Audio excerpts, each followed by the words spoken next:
Okay, seems like Louise Galinsky is now with us. Hi, Louise, how are you? I'm okay, thanks. Great, so let's get started. Right, hi everyone, and welcome to the first in this series of disability benefits workshops, where we'll be covering a brief history of disability benefits and the daily living aspect of PIP. And we are, of course, with Lupus UK. My name is Zulika Lebo, and for anyone listening, I am a white presenting mixed race woman with lots of curly red hair that's currently in a pineapple on top of my head. I'm wearing a burgundy shirt and I am in front of a very overstacked white bookshelf. I'm the founder of Chronic Creatives, which is a platform dedicated to supporting artists who are chronically ill and disabled. And we have been working with Lupus UK to bring you these workshops over the next few weeks. I am, of course, joined by Louise Galinsky, who is a disability benefits expert and who will be delivering the talk today. So Louise, would you like to introduce yourself? Thank you, Zulika. My name's Louise. For those who are listening, I'm a white woman. I'm in my late 60s. I have short white hair with some colour in it. I'm wearing glasses and a blue and red dress and a blue waistcoat. I'm a solicitor. I've been a solicitor for 38 years, which is longer probably than most of you have been alive. And for the last 24 of those years, I have specialised, amongst other things, in disability benefits at appeal level. This is a very complicated subject, and I've tried to simplify it as much as possible. So I hope that you find it accessible. Don't forget to put any questions you may have in the chat, and we'll be taking those down and answering them after I've finished the presentation and we've had a comfort break. Thanks, Louise. You took the words right out of my mouth. Oh, I can see that somebody's having difficulty with their sound. Rupi, it may be best if you log out and then log back in. Is everybody else, their sound okay? Just give us a yeehaw in the chat if your sound is okay and you can hear us.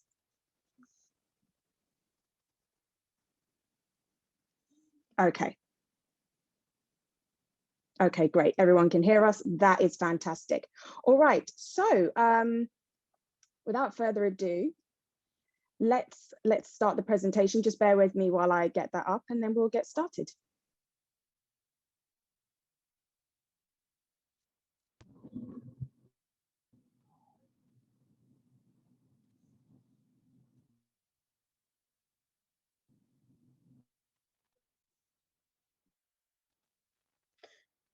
Okay, this is the general description screen, which basically tells you what it's about and gives my name. And on the right, you can see a number of conditions that are covered by this benefit, but obviously not exclusively.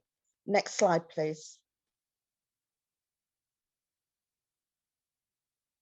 This is an overview of what the talk will be about. What is PIP?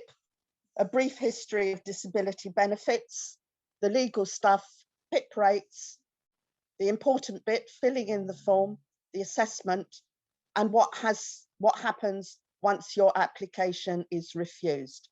I'll also be giving you some general tips and giving you some resource places at the end of the talk. Next slide, please. What is PIP? PIP is the shortened version for a personal independence payment. This is extra money for which you may qualify to help everyday life if you've an illness, disability, or mental health condition. The government has recognised that disability is expensive, and so this benefit is available if you fulfil the criteria. It's a points-based system, and I'll tell you more about that later. You can get it if you're already getting employment and support allowance or other benefits. and your income and savings and whether or not you're working do not affect your eligibility unless it's a job which is incompatible with the benefit. Next slide, please.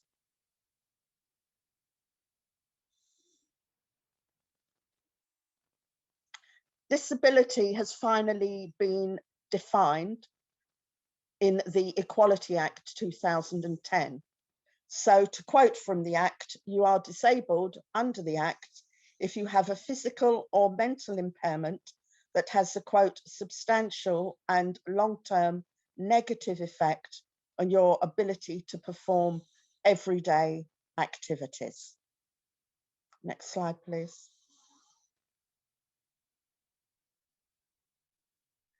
I'm going to give you a brief history of disability benefits. Most people don't think about how the welfare state came about. It hasn't been here forever, and it was prompted by the Beveridge report, which was written by a social economist called William Beveridge in 1942 for the then government. He proposed a system which we have today, whereby adults of working age make what's called national insurance contributions, and these pay for welfare benefits and the NHS, not exclusively, because we're always hearing about how top-ups are necessary. Welfare benefits were originally envisaged as a stopgap, so to help you if you were, say, temporarily unemployed or sick, or if you were widowed or retired. So the system has mushroomed since then, and in 1982, the first non-means tested disability benefit was introduced, namely Disability Living Allowance, or DLA, with which some of you may be familiar. The Equality Act then gave us a working definition of disability, which has been incorporated into the 2012 legislation for PIP. PIP was substituted for DLA. It's a point-based system and was therefore considered to be more precise in deciding who did or did not need the benefit. Next slide, please. This is the legal stuff. As I've said before, you can work and claim PIP. Your income or savings will not affect it, and whether or not you receive other benefits. It's non-means tested. But if your work is incompatible with PIP, say, as someone I saw recently was working as a chef in a restaurant and yet claimed in her form that she was unable to cook. So there's clearly a contradiction there. So usually what work you do won't interfere with whether or not you're awarded the benefit.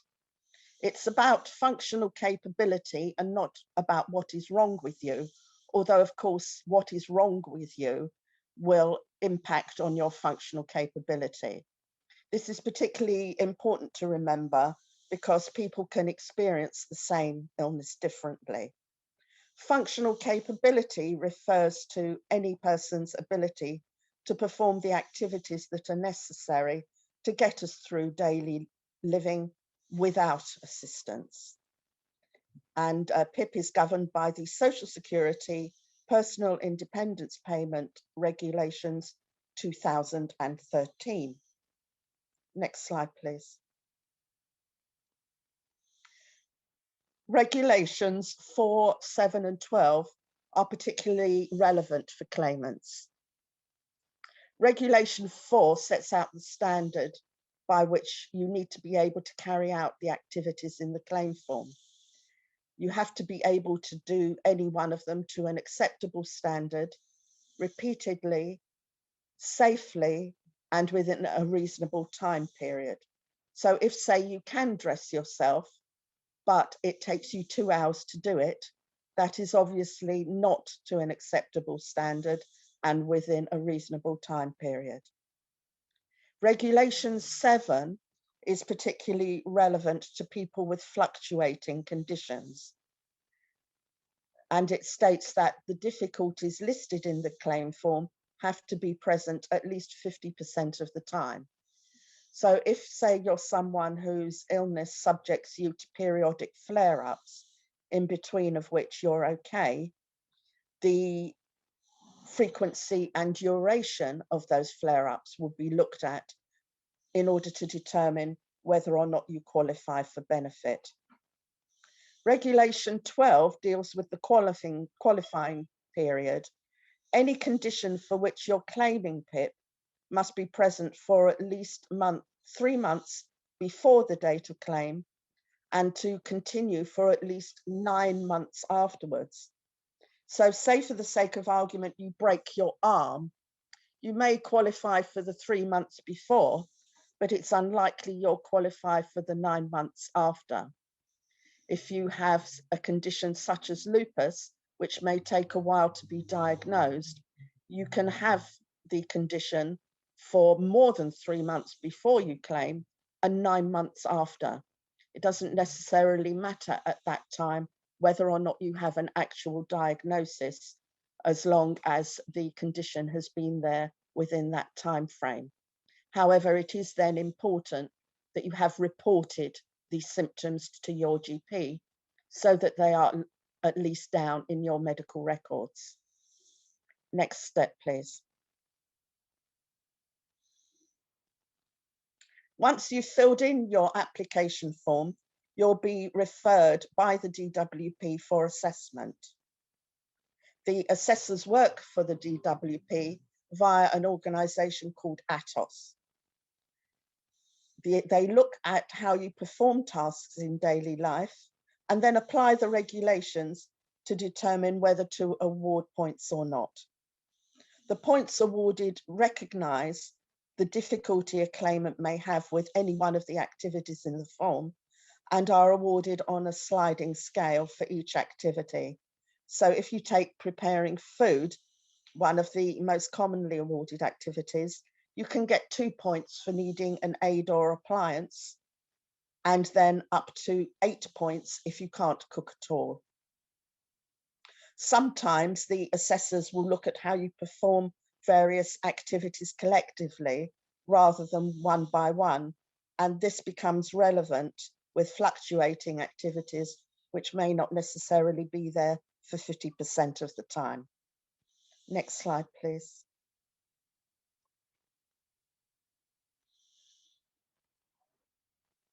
These are the rates for PIP for daily living.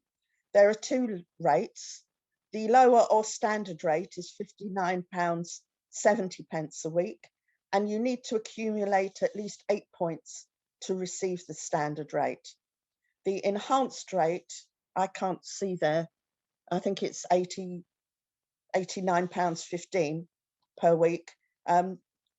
My own image and the images of others are blocking the right-hand side of my screen. You need at least 12 points to achieve the higher rate. Obviously, these are amounts worth having if you qualify. Next slide, please.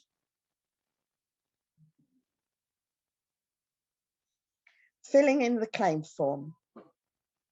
The form is divided into the activities of daily living and mobility after you've filled in information such as your name, address, the address of your GP, any specialists who may be seeing you, what conditions you have, and what medication you take. How you fill the form in is crucial and can determine the outcome of your claim. If you just put something down like, I am unable to cook, that's not going to tell anybody anything about why you're unable to cook. Do take pictures or photocopy the claim form and any additional information you send in with it before you send it in so that you have a record of what's gone in. Do get help if you need it. Your local authority website should have a list of organisations who can help you with filling in the form. However, many of these services will be curtailed at the moment due to the ever-present COVID-19, but their website should at least be able to point you in the right direction. When listing your conditions in the claim form, remember to list everything. If you don't yet have a diagnosis, list the symptoms you have been experiencing, and you can say something like, have been referred to rheumatology for an assessment, possible lupus, or whatever they think it might be. Next slide, please.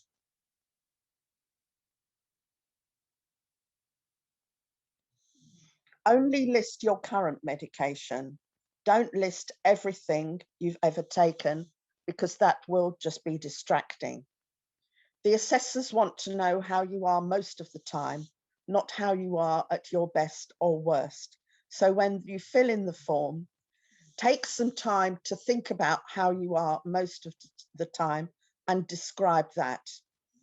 If you state how you are when you're at your worst, it will soon become clear to whoever's reading the form that is not how you are all the time.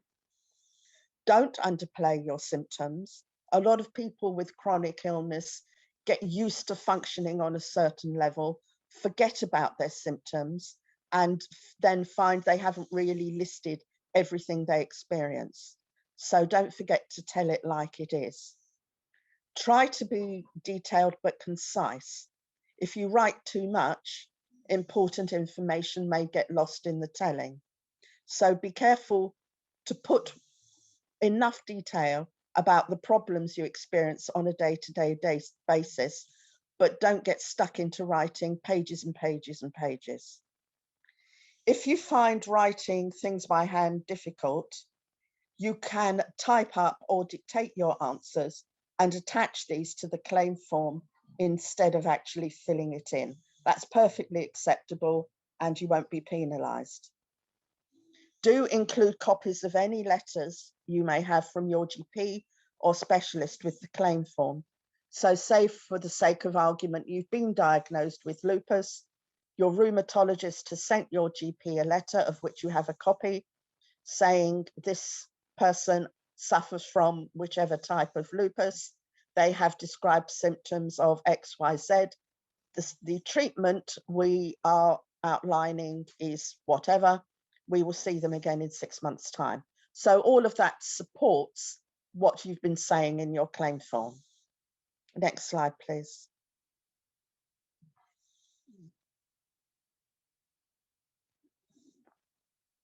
These are the activities of daily living. The most commonly awarded activities are preparing food, managing treatment, washing and bathing, managing toilet needs, and dressing and undressing. Now, the assessor won't just be looking at how you physically perform the activities. They're also looking at how you may or may not be able to perform them as a result of any mental health problem. So if you need prompting to prepare food because you suffer from anxiety and depression, put that down. If you find it difficult to go out and meet with other people without someone being with you, put that in the claim form. The same with making budgeting decisions. A lot of people with enduring mental health problems have problems dealing with money and making budgeting decisions. So if you have physical and mental health problems, you should include the various difficulties that these give you when filling in the form. Next slide, please. Your claim form will be used as part of the assessment. So it's important that the information you give in your claim form is consistent with what you tell your assessor. So, for example, if you've only claimed problems with preparing food and washing and dressing in the claim form, but then when you tell, well, normally you would see your assessor. At the moment, it's all being done over the phone.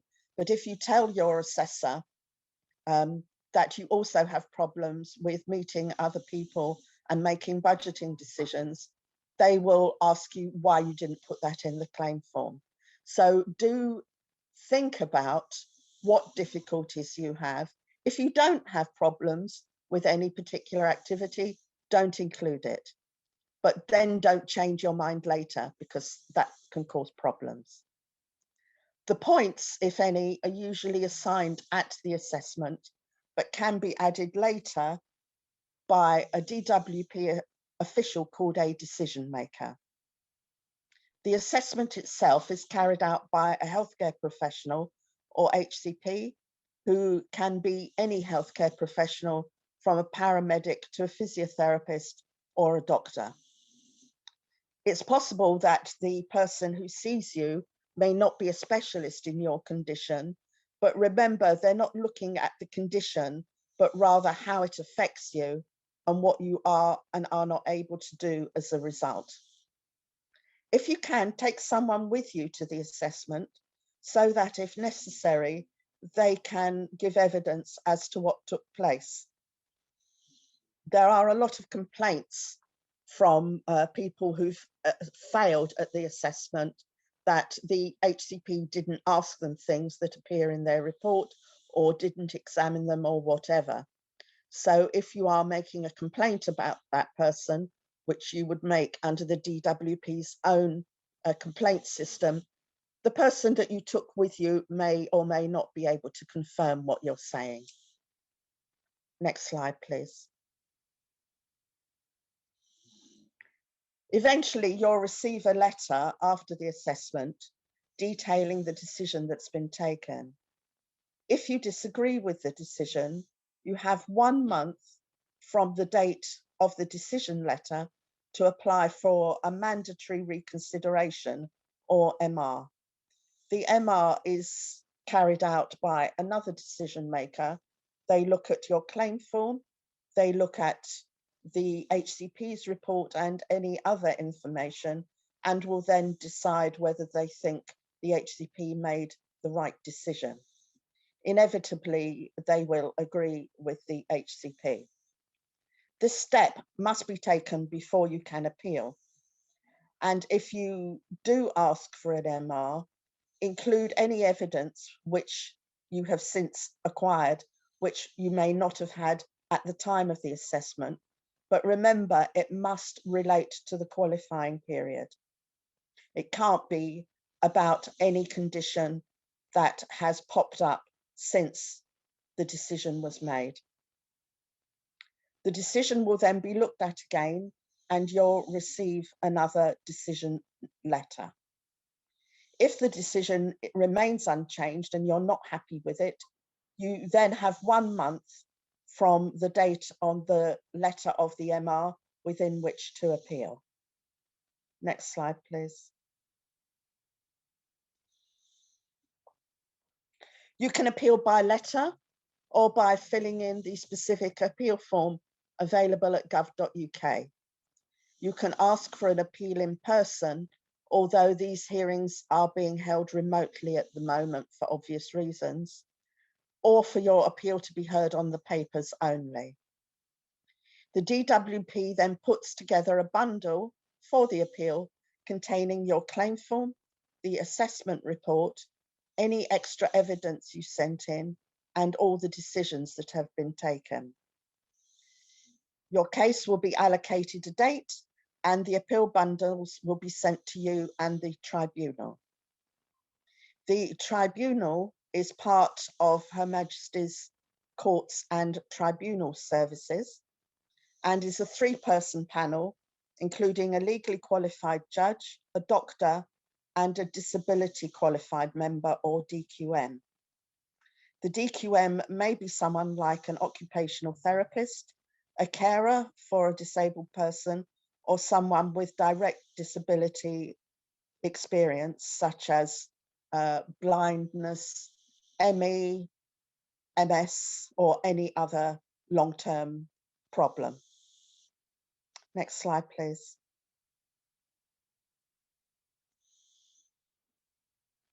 You can take a representative, if you have one, or a companion to the hearing. Your representative doesn't have to be a legally qualified person or someone working for a legal organisation. It can be a friend, your mum, or anyone at all. Or if you don't have a rep, you can take a companion with you to the hearing. The judge will introduce the panel members and tell you what's going to happen during the hearing. They will outline in which order the panel will ask you questions and at what point you can then tell them anything else. There may be a representative present from the DWP to state their case. The tribunal won't know in advance whether or not this person will be attending. Excuse me. All three tribunal members will ask you questions about your functional capability. They'll have read all the papers, but remember that everything they know about you is only what they've read in the appeal bundle. So if they ask what may seem to you to be silly questions, remember that they need to know more about you in order to make a fair decision. Also, very importantly, the tribunal is not looking at how you are on the date of the hearing. It looks at how you were at the date the first decision was made. So the tribunal has this rather artificial construct of looking at how you were maybe as long ago as a year or over a year. So you have to try and think back to how you were at the time the decision was made, rather than how you were or last week or how you are on the date of the hearing. If your condition has got worse since the date of decision, the tribunal usually can't take that into account. Next slide, please.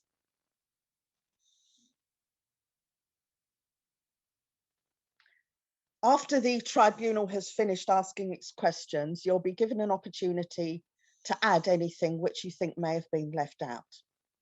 Your representative can also point out important evidence in the bundle to the tribunal and can state which points they think apply. Your companion may be invited to give evidence, or if they have indicated that they want to give evidence at the start of the hearing, they'll be invited to do so. But it's important that they don't prompt you or interfere while you're giving your evidence. It has to be yours and yours alone.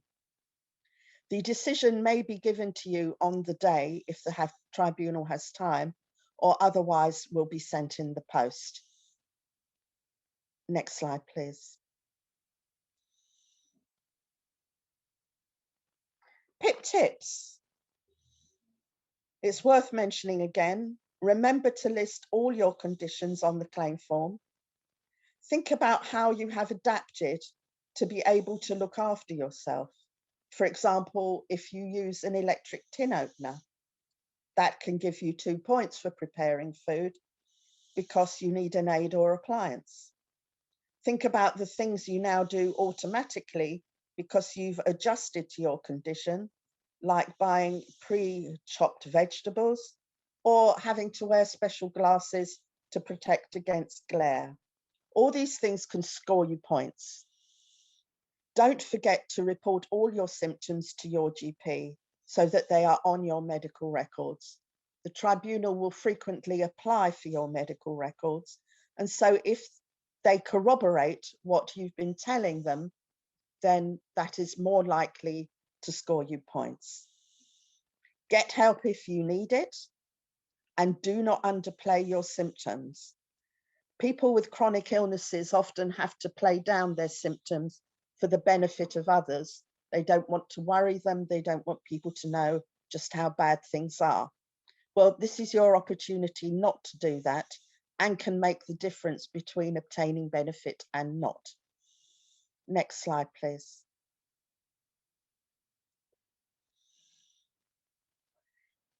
For help filling in the form, you can visit Scope, the CAB's, or your local council's website.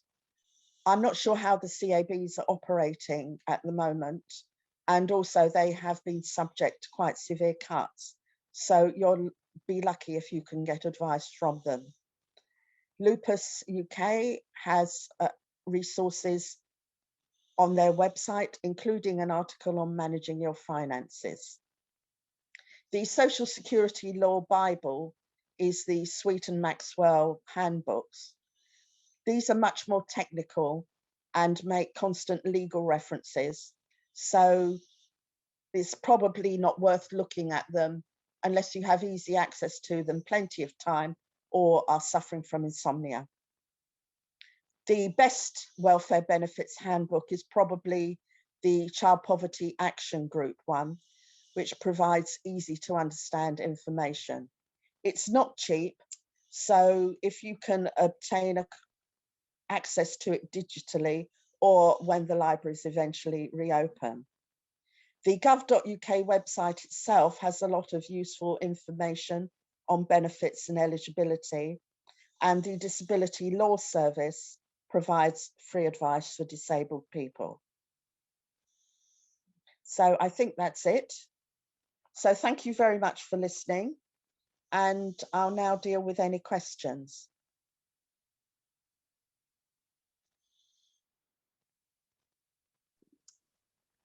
Hi, everyone. Thank you so much for that, Louise. I think we're going to take about a 5-minute comfort break. So then we'll come back. Okay, so let's say we come back at 4:40, everyone. Just a chance to have a cup of tea, use the loo, all of that stuff, and then we'll come back and deal with any questions anyone has. See you then.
Okay, everyone.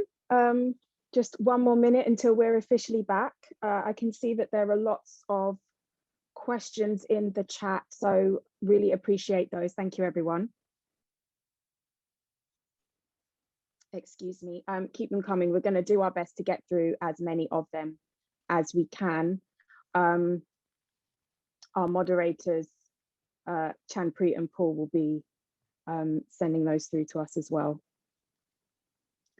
So yes, if everyone could just give me a little heads up in the chat when they're back and ready to roll, we can get started on answering questions.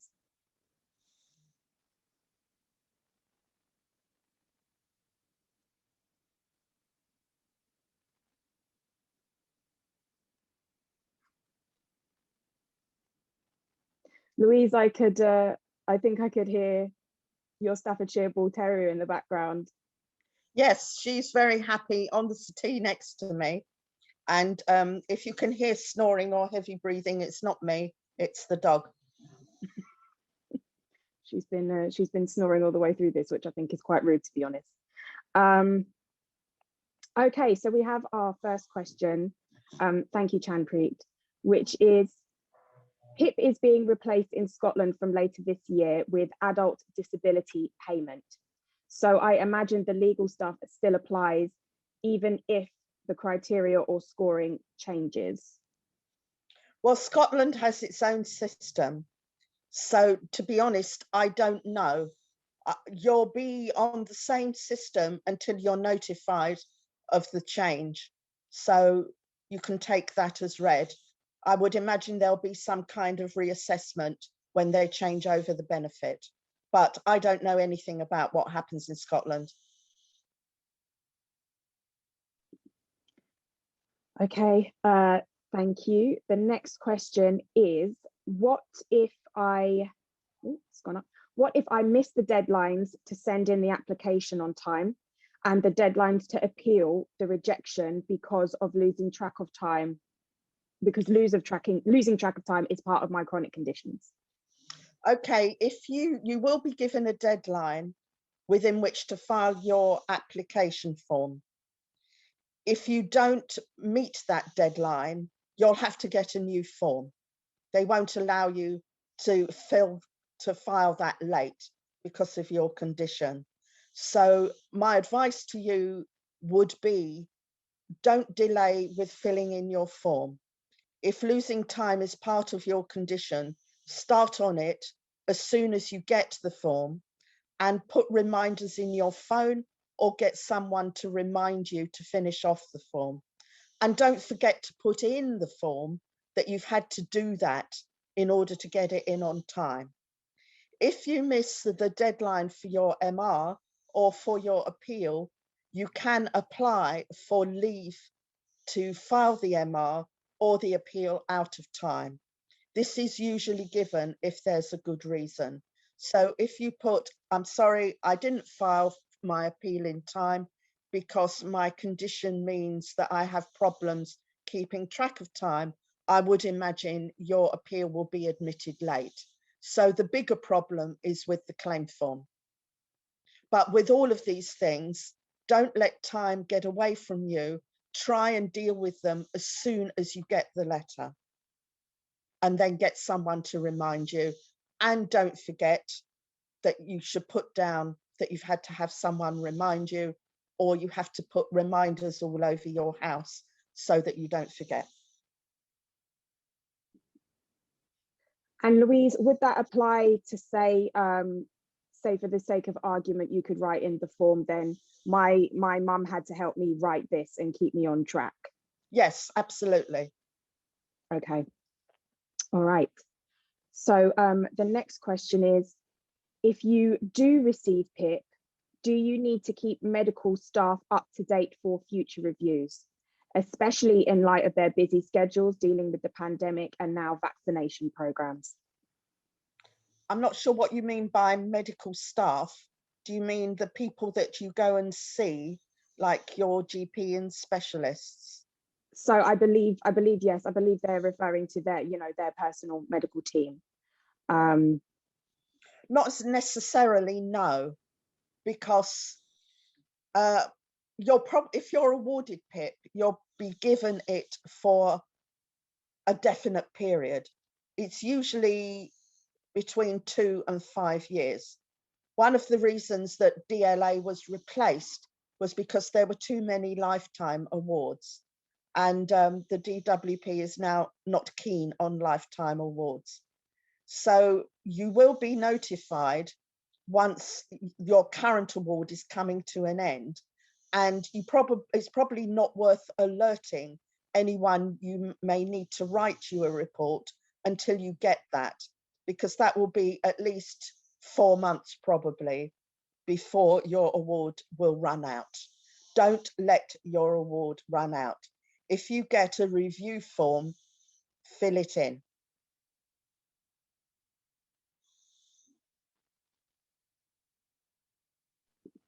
Okay, I'm just looking at the rest of the questions in the chat.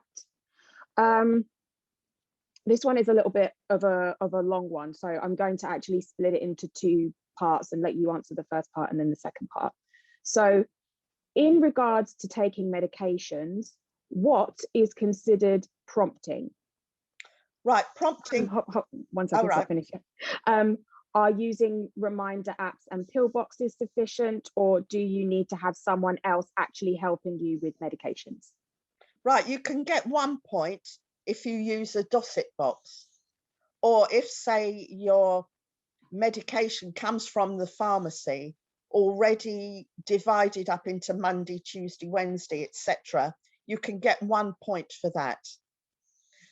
If you need to have someone else remind you regardless, then that is considered prompting.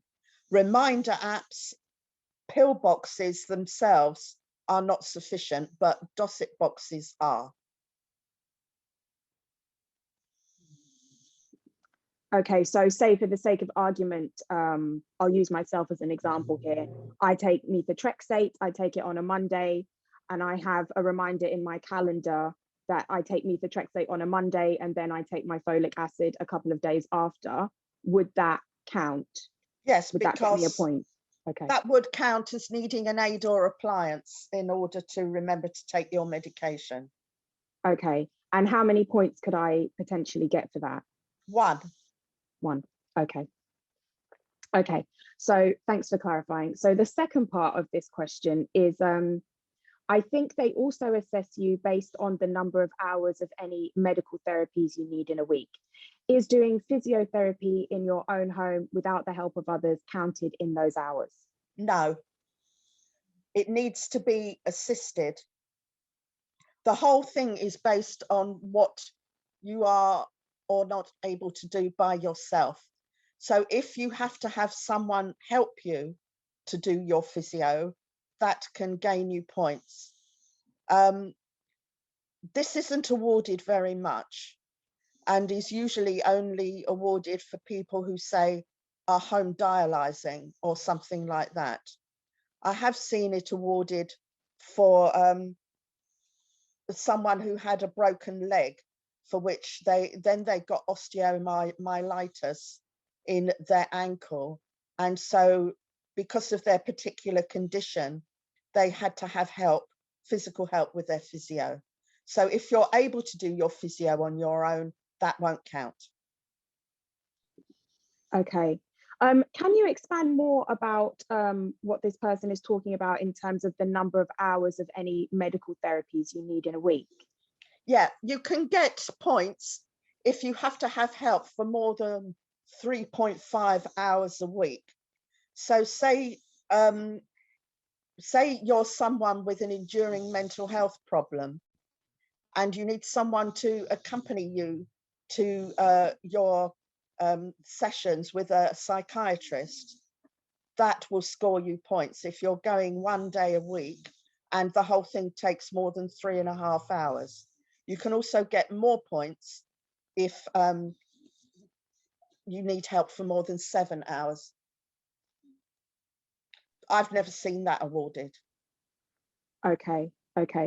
And in that sense, then how many points could you get for this kind of thing? I don't remember offhand. I can look it up if you want. Okay, so perhaps I can put that on the Chronic Creatives Yes. Instagram later on. I can make a little infographic with that. Okay, so we have a few more questions. Yes, okay, I've covered all of that one. So somebody wants to know, what are the pros and cons for a voluntary PIP review, if there are any? I'm not sure what you mean by a voluntary review. There is an obligation on anyone in receipt of any benefit to inform the DWP if they encounter what's called a change of circumstances. So if by a voluntary PIP review, you mean you've got worse and you think you qualify for more benefit, then yes, you do that within the current award by what's called an application for a supersession. Unless your condition has got worse, there are no advantages at all of applying for a voluntary review, because they will reassess you and another assessor may not award you the points you have, so you may potentially lose what you've got.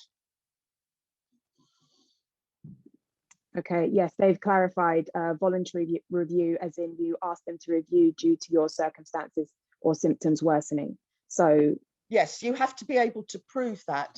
So say, for the sake of argument, you have a letter from your rheumatologist saying, Miss Dunbar, I'm assuming for the sake of this that you have lupus.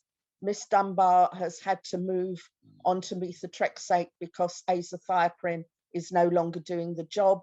She reports a worsening in her symptoms of XYZ. So they won't just take your word for it. You need to be able to show some way or another what you're talking about. okay, so it's very much they need evidence. They need evidence, yeah. Okay, another question. What happens during your flares or bad days if you have to order in food or even seek charitable assistance to deliver food? Is it worth mentioning this in the claim form?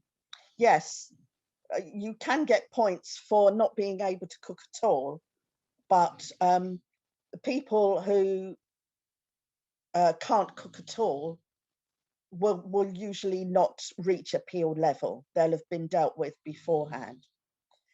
So if you work out how often this happens and put in your claim form, there are, say, 5 days a month when I'm unable to cook at all due to being in flare.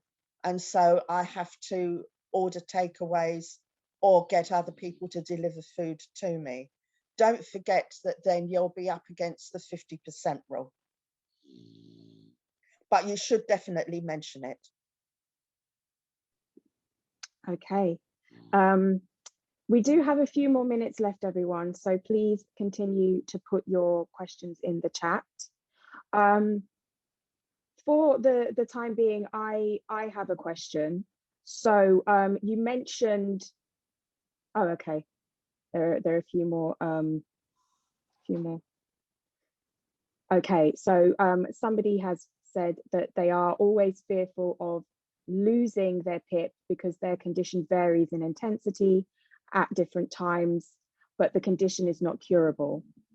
And they are worried that the DWP don't believe they are as ill as they say. What happens when they are having a review and their condition is not flaring? Should I still do my review? Yes, because unless you do the review, your PIP award will run out and then you'll have to start all over again. But you should put in your review, I am only able to write the form at this time because I am not experiencing a flare-up. Don't forget Regulation 7, the 50% rule. They will be looking at frequency and duration of your flare-ups, but you may be someone who experiences different flare-ups at different times. You know, I have osteoarthritis, so one day it's my knee, the next day it's my wrist. So if you have that sort of condition, don't forget to put it all down. I understand completely what you mean, that the DWP don't believe you, that you're as ill as you say you are. But, you know, the short answer is you should still do your review, because otherwise your award will run out and then you'll have to go through the whole tedious process again. I see there's another question. Is shielding taken into account? That's a good one. I don't know the answer to that. I would imagine not, because a lot of people without chronic conditions are also shielding simply because they don't want to catch this wretched virus. However, if you are normally in the position of keeping away from other people because of your susceptibility to illness, then you can mention that. But unless you have long COVID, I don't think that COVID-19 will be taken into account. That leads up to one of the questions that I wanted to ask, which is, say for the sake of argument, you are somebody who, in the normal course of events, wears a face covering, aside from COVID-19, during flu season or cold season or the colder months, wears a face mask to protect yourself against catching a cold. Could that count as an aid or appliance? Could you get points for that? No, because I don't think so. I don't think so. I've never come across this. I don't think that will count, because I don't know, it's possible. It's possible, because if you're wearing it in order not to make your condition worse, then it could count as an aid or appliance. So it's always worth mentioning. Okay, and say for the same sort of argument, if on the bus you wear gloves or you use antibacterial hand gel to stop catching things, would that count? Again, I don't know, but it's all worth mentioning, because apart from anything else, one thing that the assessor, and in particular the tribunal, will be looking at is your credibility as a witness and in terms of what you say. So if you say, when I go out in winter, I always wear my scarf over my face so that I don't pick up germs, and I regularly put antibac on my hands when I've been on the bus, they will see that as being part of what you do because of your illness, and it also adds credibility in terms of how you look after yourself. Okay, got you. We do have just a couple more minutes before we are due to close the meeting. So I think we have time for one more quick question, if anyone has them, before we shut down. Okay, so this person did receive PIP, and the interview was done via the telephone due to the pandemic, and they were considered extremely vulnerable, and then they were given additional time to file as they were so brain foggy and sick. So yes, that's a good point. Can you could you potentially ask during your assessment for extra time to do the assessment because you are brain foggy or unwell? Yes, you can. You can ask. Whether you'll get it is another matter, but if you don't get it, that of course could form the subject of a complaint to the DWP. So yes, always mention it. Yeah, you're right, interviews are being done over the phone, and you can be given additional time, but you have to mention it from the outset. Right, okay. Okay. So even in your claim form, you could say, if I am assessed, I may need extra time. You can say that, yes. Right, okay. But what you can do is, when you get your letter inviting you to the assessment, ring them up and say, how long is it likely to last? If it's likely to last more than however long, I will need to have a rest. Okay.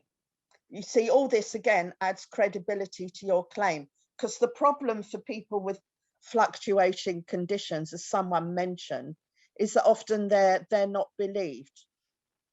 It's much easier to assess someone who's blind, for example, in terms of what they can and cannot do for themselves, than someone who's got a condition like rheumatoid arthritis or even osteoarthritis, because it varies from day to day and it varies from person to person. And of course, you're looking a lot of the time at the very subjective matter of pain. Everybody has a different pain threshold. And a lot of the time, the assessors will look at your form and say, oh, well, he, she, they are not taking a lot of painkillers. That means they don't have a lot of pain, when the reverse may be true. But you don't take painkillers because they upset your stomach. So mention things like that.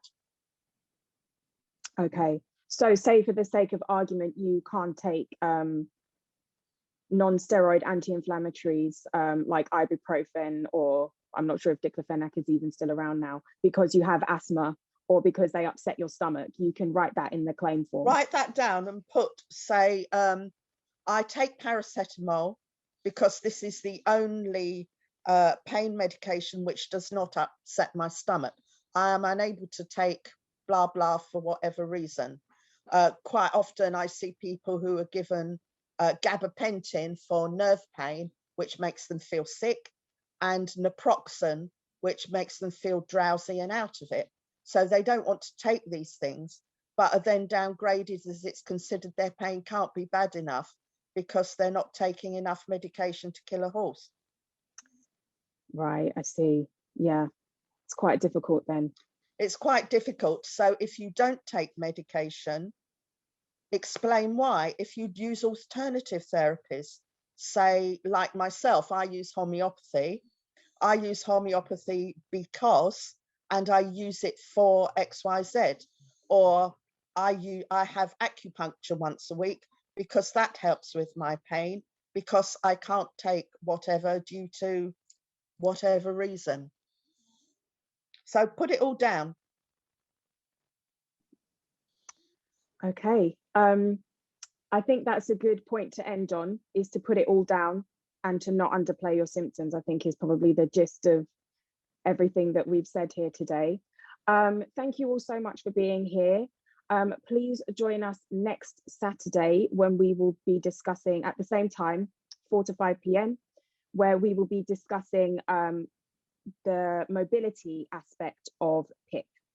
And yes, Champreet from Lupus UK has put a link to booking the rest of the benefits workshops. So if you would like to attend, you can use that. And there will also be links provided on the Chronic Creative Instagram and Facebook, and also on the Lupus UK social media platforms, as well as their website. So thank you all for joining us, and stay safe.